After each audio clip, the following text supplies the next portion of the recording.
अस्सलाम वालेकुम, मैं हूं हसनैन कुरैशी और आप देख रहे हैं मेरा यूट्यूब और फेसबुक चैनल।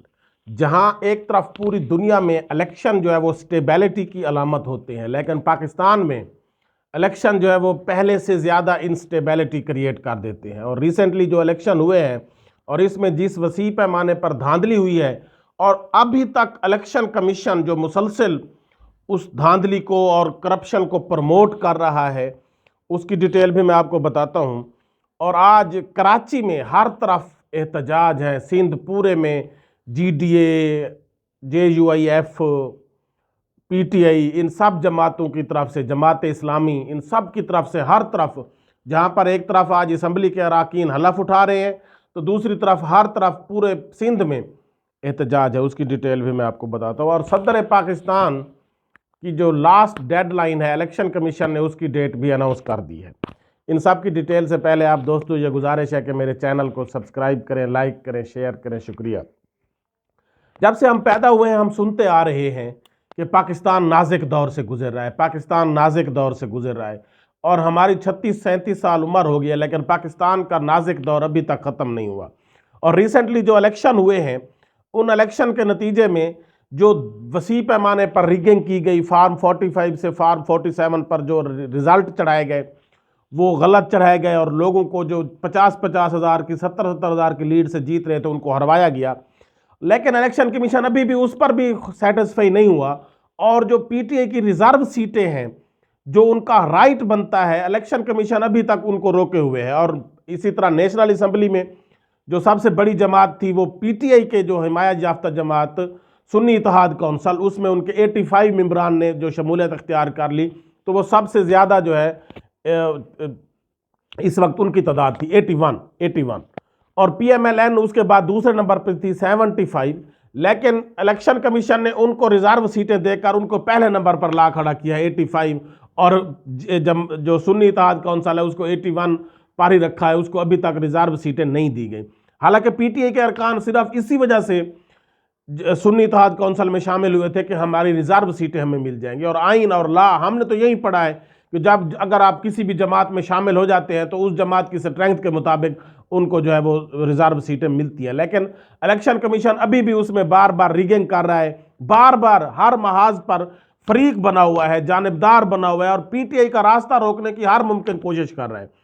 और PTI इसीलिए तो ये कहते हैं कि ये जो इलेक्शन कमीशन है, इलेक्शन कमिश्नर चीफ है, उन्होंने हर महाज पर PTI के खिलाफ जो है वो फैसले दिए, कभी उनकी रिजर्व सीट्स रोकी, कभी उनके जो है इस्तीफे रोके, या इस तरह से हर डिलेइंग टैक्टिक वो यूज़ कर रहा है।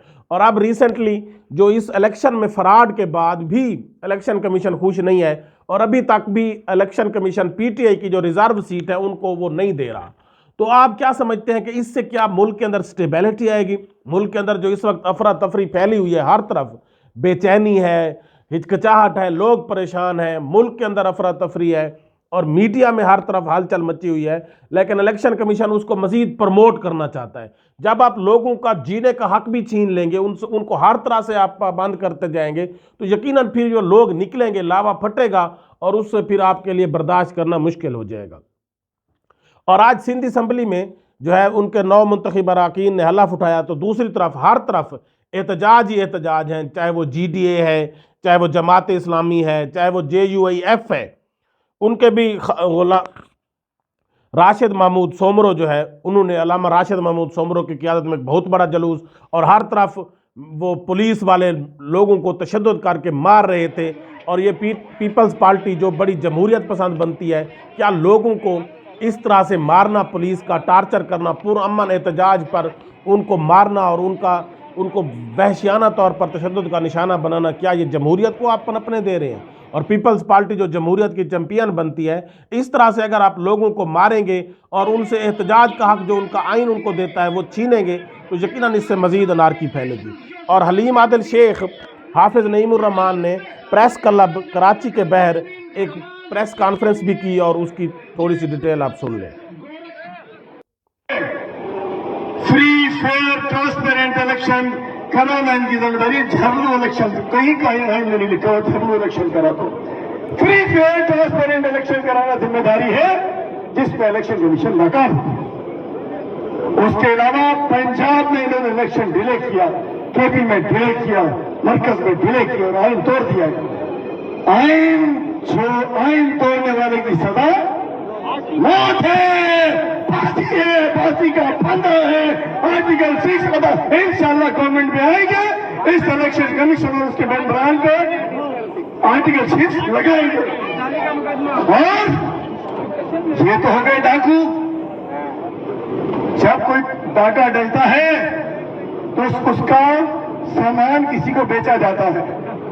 यकीनन इलेक्शन कमीशन जब बेस्ट होगा, बेस्ट फैसले करेगा, तो लोग फिर उसी के खिलाफ ही बातें करेंगे। और जब इलेक्शन कमीशन ने हर महाज पर ना तो केपी के और पंजाब के इलेक्शन टाइम पर करवाए, ना बाकी चीज़ें, और रिसेंटली जो उनकी रिजर्व सीटों का मसला है, तो इससे यकीनन इलेक्शन कमीशन के खिलाफ पीटीआई का एक लावा सा फटेगा। और जब भी पीटीआई जब भी इक़्तिदार में आएगी तो इन इलेक्शन कमीशन के मेंबरान और इस चेयरमैन के खिलाफ यकीनन वो उसका कोई ना कोई आर्टिकल 6 या कोई किसी भी तौर पर कार्रवाई ज़रूर करेंगे।